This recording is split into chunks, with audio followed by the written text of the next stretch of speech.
Love Hate Tragedy comes out. Two singles, She Loves Me Not and Time Again. The album goes gold, debuts at number 2, so this is like the highest charting album. And even though you were saying, it wasn't quite as successful as Infest, it still went on to sell like 3 million copies globally. Like, it, for any other band, that's like the biggest album of their career by far. After the multi-platinum success of Infest, did you guys feel a ton of pressure when you went in to make this follow-up? Yeah, I think that's the thing. I think I mentioned it before, is that if there was any pressure, it wasn't being placed on us from the label or our management. You know what I mean? It was, they kind of just said, like, it's your career, like, do what you want, like, do what makes you creatively happy and fulfilled, right? So if there was any pressure, it was kind of on our own shoulders. We, like, you know what I mean? And I think our answer to that was just like sloughing it off and saying, all right, new metal, rap metal, we did that. Cool story, like, we're gonna do something else. And that's Love Hate Tragedy. It was our answer to being pigeonholed in the rap metal, because that was important to us at this time.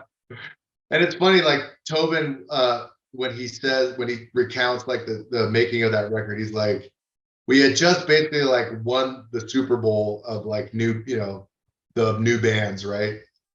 Biggest moment in history.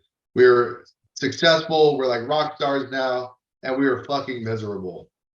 You know what I mean? And that's the sentiment that we brought into writing Love Hate Tragedy, because a lot of those songs are all about being on the road, being away from home, being depressed, fighting with your loved one because you're away from you're apart for so long and on the road. And it's kind of I think it's a story that it's kind of recounted. A lot of bands make those same records. Like, you have your first record, and then the second record is being about being sad because you're on the road all the time. You know what I mean? That's Love Hate Tragedy in a nutshell. And if the song She Loves Me Not is good enough to be the first single off that album, why wasn't it included on Infest? It was because even though we had written it in those sessions, right? When we were, like, the whole game plan for Infest was like, all right, let's the album, we wanted the album to be cohesive, right? And so if you kind of look at She Loves Me Not as a song, it's kind of the outlier among that group of songs. Like, it's got melody, and so we kind of felt like we had the melodic part of Infest covered with songs like Binge and Never Enough, right? That's about as melodic as we wanted to get. So if we had stuck She Loves Me Not in there, and then also She Loves Me Not's a little bit more funky and up tempo, right? Yeah. And so we just felt like it was right there. It was like right on the cusp of fitting in, but it just didn't make the cut. But we loved the song, so we saved it for the next record. So yeah, sonically, Love Hate Tragedy is very different than Infest. So if I can make a comparison, stick with me. You were talking about loving grunge and Nirvana. If Infest was comparing with Nirvana, if it was Nevermind, then your next album, Love Hate Tragedy, is like In Utero, where it's way more raw, it's less polished. Your drums, they're so raw. Like, the snare on Life Is a Bullet is just this powerful cutting snare.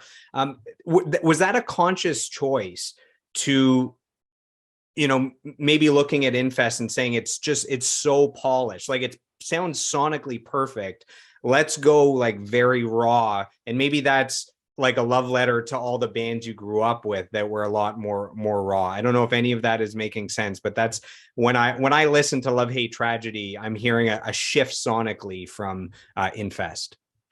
Yeah, I think you're exactly right. Although it's more melodic, it is more raw, and we kind of took a more old school approach. Like, the producer that we hired to do that record is Brendan O'Brien, who he did Stone Temple Pilots' first record. He did most of the I think most, if not all, the Rage Against the Machine records. Did some Pearl Jam records.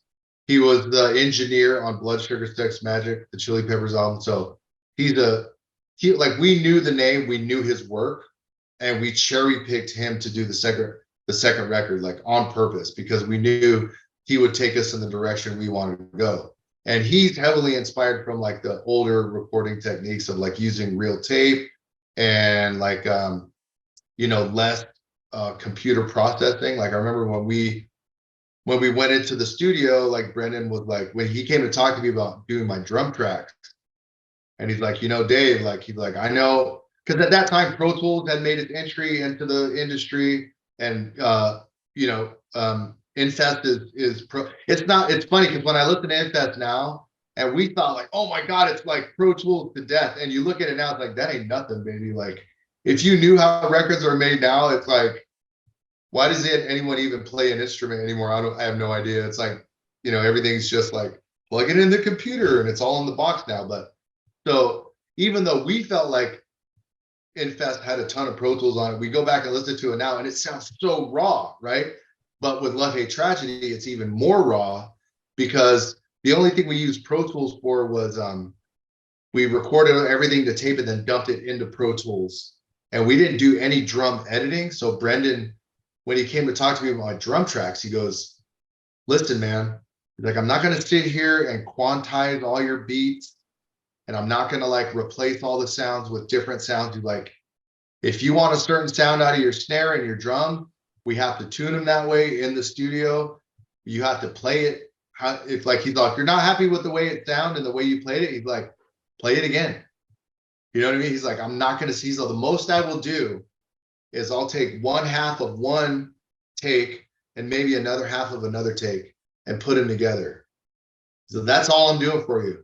He's like, I'm not going to like, sit here and doctor up all your drums. So if you want it to sound how you want it to sound, you're going to have to play it that way. That's the old school approach. And I'm like, okay. And like, I did my best to rise to that challenge. And so when you hear the record, it's all, everything on that record. I like to let the fans know, or the listeners know, that like everything on that record it's all like, like one, huge chunks, like one takes, not a whole lot of, there's not a lot of processing on that record at all. It's very, very old school approach to recording. So I have some kind words sent here from Renee Matta. So this is the singer for Reach NYC, a music executive, helped get some pretty big bands signed, including Maroon 5, Lovely the Band, and Albert Hammond Jr. So these are some words from Renee. Renee says, I remember the day I met Dave Buckner. It was April 15th, 2000, very specific, at CBGB's in New York City. We've been friends and brothers since then. Dave Buckner was a vital part of Papa Roach's success and vision. His drive was ferocious, which is comparable to his friendship. He's loyal, dependable, unwavering. We've been through ups and downs, through the darkness and the light. He will be a brother until the day I die. From Renee. Renee's my boy, dude. That's my dude. That's my guy, my Mamba. That's dude. Yeah, and he's right. Like our band, I'm trying to remember if Papa Roach, if his band Reach opened for Papa Roach at CBGB's on April 15th, or if we opened for his band. I can't remember, but it was one of those two. But that's when we first met Renee. Was we had the opportunity to play our one and only time ever playing CBGB's legendary venue, right? And we had one shot at playing there before they closed up shop.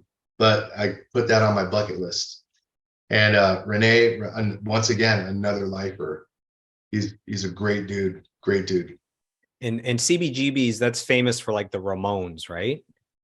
Dude, I think even like early rock, and I think like Ramones, like I think even like Talking Heads, and a lot of that, like that early punk rock came out of there, that New York stuff. Yeah.